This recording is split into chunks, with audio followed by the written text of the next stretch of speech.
Welcome to the first edition of Strike Pimp TV. My name's PJ Stoppelworth. I'm here with Chad Bergmeyer, and today we're talking about the upcoming Iowa Challenge. Iowa Challenge 62. It's coming up soon and it's going to be fun. It's on January 22nd, the Five Sullivan Brothers Convention Center. We hope to see you there, and we've got a great slate of fights to talk about. And let's just start off with the first one. We got Klint Blackdeer versus Kyle McAvoy. And I've seen Klint fight a couple times, and he's got a good set of skills on his side. I haven't seen McAvoy. Tell me about him. Well, you know, first off, to talk a little bit about Blackdeer, he actually, when he first started off, his skill set was not huge by any means. He was a guy that he came up with a couple of guys from Mason City area, came out and just loved to fight. Just came out and banged, consistently, anyways. And as for Kyle, this is the first time I've ever seen him fight. From what I understand from him or about him, he likes to stand up, similar to Blackdeer. So yep. I mean, it should be a very interesting fight, and that's why we're gonna throw it in there at fight number one. Hopefully, we get some fireworks to start off the show. First fight of the night, a couple of stand-and bangers. Second fight on the card, we have Andrew Potter, and Dane Nolte, and these are a couple of new names for me. I'm hoping you can fill me in. They're new names for me as well. It's always fun to get new guys, new fighters involved in the mix. Exactly, and especially with the fights early on the card, some of these guys don't have a lot of experience, but sometimes that's where the real fireworks come from. Right, absolutely. Potter's a guy that's from Knoxville, Iowa, and he's surrounded by a lot of good talent down there. And Dane's he's a local guy. He actually is a roommate with a couple of fighters also on the card. And so, he's kind of maybe feeling no pressure to get in there, show his stuff. Testing the waters? Exactly, show his roommates that he can compete. And then we have Cody Vandyke and Dustin Lilleskov. Now, Lilleskov's come a little bit of ways in his skills, and I think this match with Vandyke's going to be a good test for him. Yeah, Dustin started off as a kickboxer, really put some serious time in the jiu-jitsu room. So he's, a striker / jiu-jitsu guy. Cody, on the other hand, is a wrestler. He's an undefeated 3-0, I believe, is his record. He's from Cedar Rapids. Comes with a good camp as well, and so you've got a wrestler versus a jiu-jitsu kickboxer. It's always exciting to see that clash between styles. Sure, styles make the matchups. Next fight on the card, Zach Mills and Chad Weyland. Now I don't know about you, I'm excited to see Weyland back in the cage again. It's been a while. He's had a couple-year layoff. Zach is actually a guy that fought for me. He competed in an extreme challenge event a couple years ago, year and a half or so ago, and from what I understand, he's been doing a lot of training. He's with the guys at Cedar Rapids as well, and as you mentioned, Waylon's had some time off, had some time to think about competing, and here we are, and he's ready to go.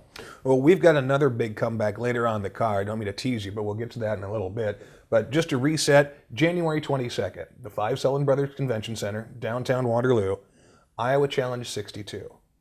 Now, you've put on 62 of these Iowa Challenges in addition to the other shows you do. Right, absolutely. But this is your hometown show. Yeah, this is home. Iowa Challenge 1 actually was February 10th, 2001.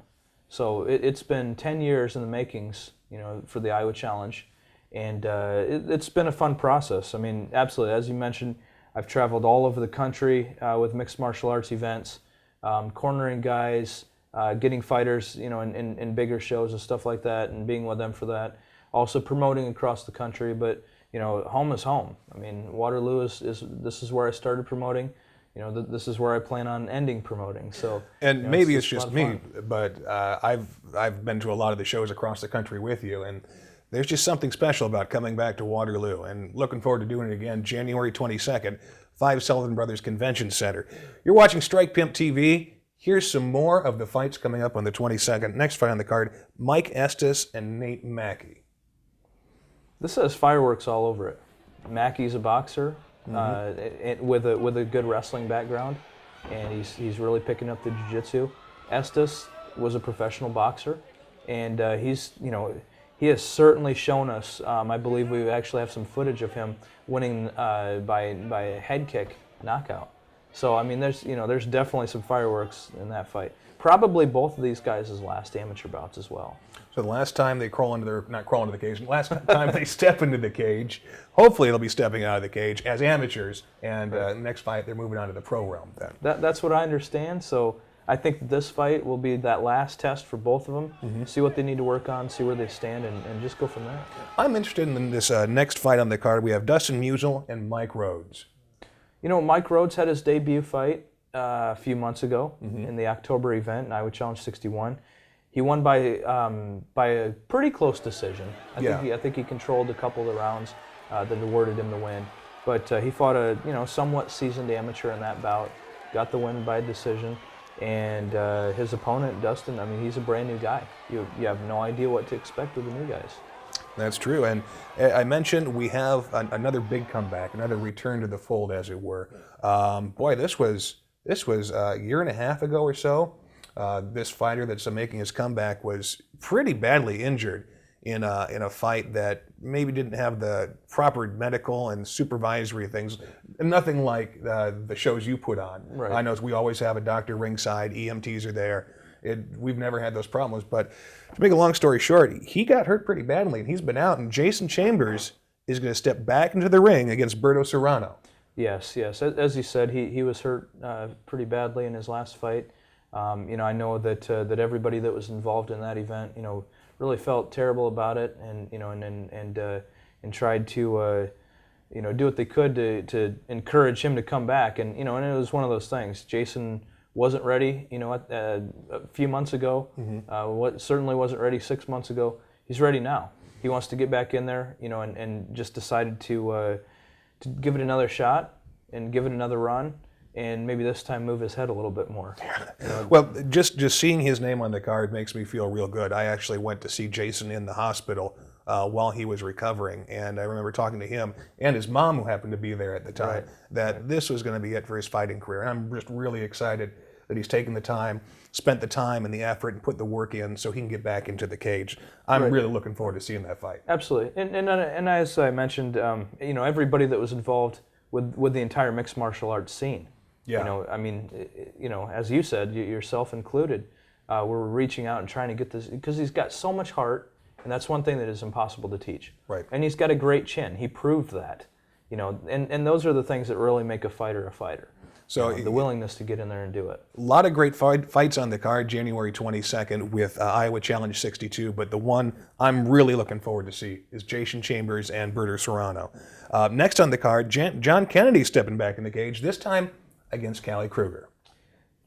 John's come a long ways. Yes. The first time, PJ, I think we saw him, he was just a brawler. Yeah. Wanted to come out and just put his hands on his opponent and fight him. Next thing you know, he's fighting for an amateur title at 170 up in Sioux City, Iowa. He beats the local guy by a triangle choke. That was something to see. And did you see who was in his corner for that fight? Who was in his corner? Joe Pearson. Joe Pearson, the triangular strangler. Of course he won by triangle choke. Absolutely. And Calley's a great ground fighter. Yeah. He's shown that he's got some knockout power by winning Knockout of the Night a few shows ago. Yeah. But it's I don't know where this fight's going to end up. Yeah, I mean, we have John Kennedy has shown that he's developed the skills to step his game up, and he's got to have to step his game up against Kruger because he's a buzzsaw. Absolutely. Next fight on the card, and this is another great one: Danny Black and Mike Plazola. Now, Danny Black coming from the other side of the state over there, where it becomes Nebraska-y, but they still put out good fighters. Danny Black and Mike Plazola going to go at it. What do you think of this one? Fight of the night. I don't know. I mean, Danny Black, we've seen him come in here and bully two local guys, Brent Bradley and Travis Beaton, in kickboxing bouts. Right. I got to witness him fight again in Sioux City, where he guillotined a guy in 16 seconds. The fight, and then his most current fight was in Council Bluffs, and he fought a guy that sold half the crowd their tickets and dominated all 3 rounds. I mean, beat him up so bad he couldn't, I think he had to stop in between.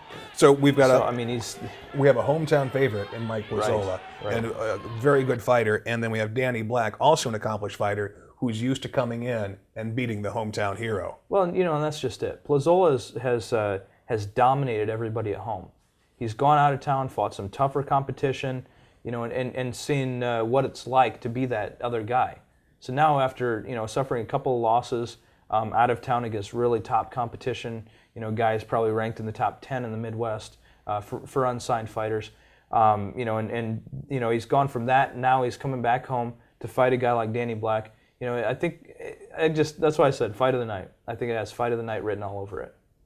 It could be Plazola, Black, and that pretty much rounds out the preliminary card for Iowa Challenge 62, happening January 2nd at the Five Sullivan Brothers Convention Center in downtown Waterloo. If you want tickets, get them at Gold's Gym through your favorite fighter, or hit up the web strikepimp.com and get your tickets online. Into the main card, John Vanderbilt, Josh Bumgarner. Bumgarner's return fight to the Iowa Challenge. It's been a while since he's competed here. Strikeforce veteran. Good striker, also good off of his back. Vanderbilt's a powerful wrestler. He's looking to take a guy down and elbow him in the face. So, I mean, it's another one of those style matchups. I'm glad to see Bumgarner back inside the Iowa Challenge, and that should be a really good fight. When you mix and match styles like that, you know you're going to have good action inside the cage. Next fight on the card, Derek Loffer and Nolan Servantez. This is actually an interim title fight. Okay. Neil Titus, who's the current champion, right, stepped up and fought at 170, won that title as well, that was vacant. Mm-hmm. And he's taken a little bit of time off. His girlfriend just had a baby. And that's right, we have a new little nitro in the world. Exactly. And so he's taking a little bit of time off. The title's open for the time being. Yeah. These guys want to do it. Cervantes actually has a win over Titus, and Loffer's just been destroying everybody in his path.